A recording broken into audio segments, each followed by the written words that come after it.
Bonjour à tous, bienvenue. Merci de nous avoir rejoints pour cette 54e table ronde d'innovation et cross-média pour un sujet aujourd'hui dédié à l'expérience client à l'ère de la Customer Intelligence et de l'intelligence artificielle. Alors pour en parler, j'ai le plaisir de recevoir Valérie Dacier. Bonjour. Bonjour. Vous êtes DGA Marketing et Digital du groupe IKKS, propriétaire des 3 enseignes de mode contemporaine IKKS, OneStep et iCode. iCode. À vos côtés, Guillaume de Bienassi. Bonjour. Bonjour. Vous êtes directeur CRM du groupe PSA, constructeur automobile français de référence, avec les 3 prestigieuses marques Peugeot, Citroën et DS, et d'autres. Tout à fait. Mélanie Angès. Bonjour. Bonjour. Vous êtes directrice marketing et marque du groupe Fnac Darty, leader européen de la distribution omnicanale de biens culturels, de loisirs, de produits techniques et d'électroménager. J'ai repris. C'est bien ça. Comme ça, j'en doute Bravo. pas. Et Pascal Lano, bienvenue. Bonjour. Vous êtes directeur Customer Experience Digital de Oui SNCF, acteur majeur du tourisme en Europe. Exactement. Les présentations sont faites. On démarre avec vous, Valérie. Alors, le groupe IKKS s'appuie sur un puissant réseau de près de 800 points de vente. Vous m'aviez dit 1800 revendeurs multimarques, des sites e-commerce dédiés. Alors, quels sont vos gros challenges autour de l'expérience client quand on a un maillage aussi complexe? Alors moi, j'arrive depuis 3 mois, donc je commence à appréhender le groupe. Je crois que l'étape principale par laquelle on doit commencer, c'est la définition claire de la promesse client. En tout cas, je suis dans cette étape-là en arrivant. Une promesse client, c'est finalement une phrase, un paragraphe, mais qui est pour moi le fondement total de la relation avec nos clients et qui va derrière pouvoir cadrer l'ensemble des actions que l'on mettra en œuvre sur le 360 classique, donc marketing, la selling cérémonie en boutique, et au-delà de ça, également sur notre relation avec également nos clients B2B. Finalement, la promesse client, c'est l'âme de la marque dans notre relation client. Donc on va démarrer par ça, telle manière à cadrer. L'enjeu principal à ce stade-là, c'est de cadrer un discours commun, de faire une adhésion de l'ensemble des équipes autour de ce mantra et de le déployer le plus rapidement avec des complexités dans nos métiers qui sont notre réseau de distribution, comme vous le disiez Majda. Il y a nos boutiques en propre, il y a nos affiliés, il y a nos partenaires wholesale, puis on a les grands magasins. Donc quand on parlera certainement d'omnicanalité tout à l'heure, il faut que cette promesse client elle soit vécue de la même manière, quel que soit l'endroit où le client va se diriger, sur le digital, sur nos pure players, ainsi de suite. Donc c'est l'enjeu principal pour nous à ce stade-là. Guillaume, pour le groupe PSA, donc, le groupe est lancé dans un vaste plan de transformation et où l'optimisation de l'expérience client est au centre, expérience client portée par la data.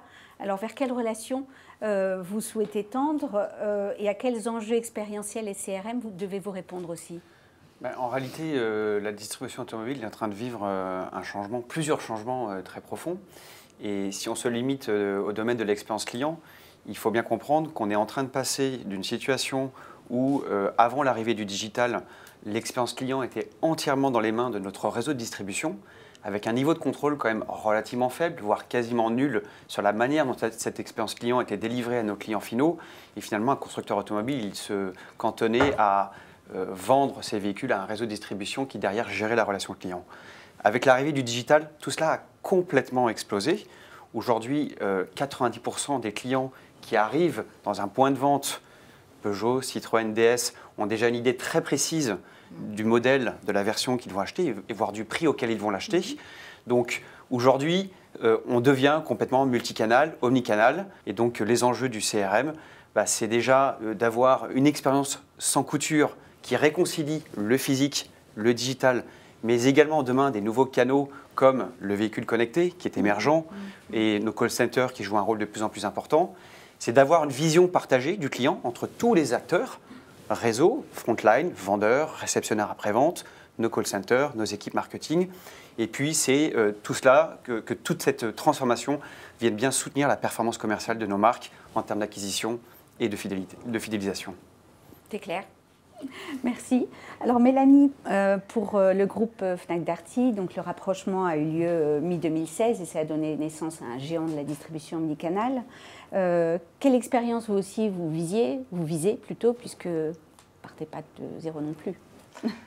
Non, effectivement. Donc, quand on se parle d'expérience client au sein du groupe Fnac Darty, il y a évidemment l'idée qu'on veut offrir à nos clients, que ce soit en magasin ou en digital, les parcours et l'expérience d'achat et de service après-vente la plus fluide, la plus complète, la plus agréable possible.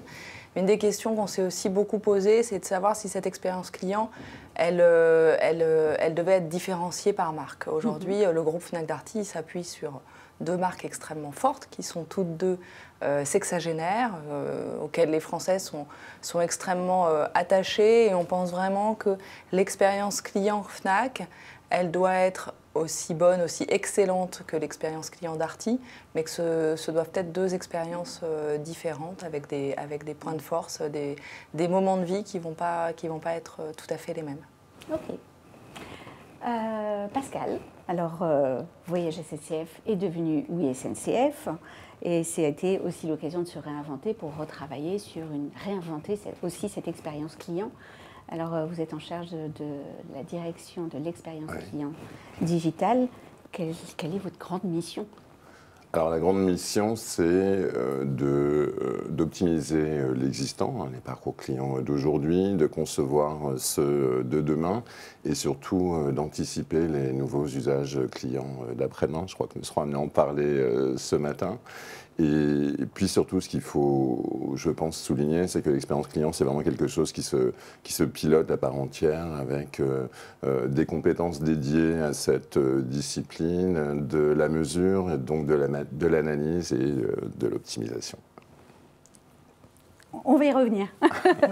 Guillaume, je reviens vers vous. Pour le groupe PSA, vous nous disiez que vous êtes passé d'une relation portée par les concessionnaires vers une relation direct avec la marque, avec le groupe et les marques. Alors, comment est-ce que l'intelligence marketing va venir vous booster un peu cette nouvelle relation et l'impact dans votre CRM, dans le CRM plutôt global?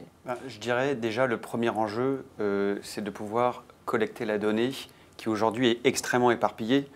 On a de la donnée client qui est dans les points de vente, de la donnée sur les historiques d'intervention des véhicules qui est essentiel pour avoir un CRM performant.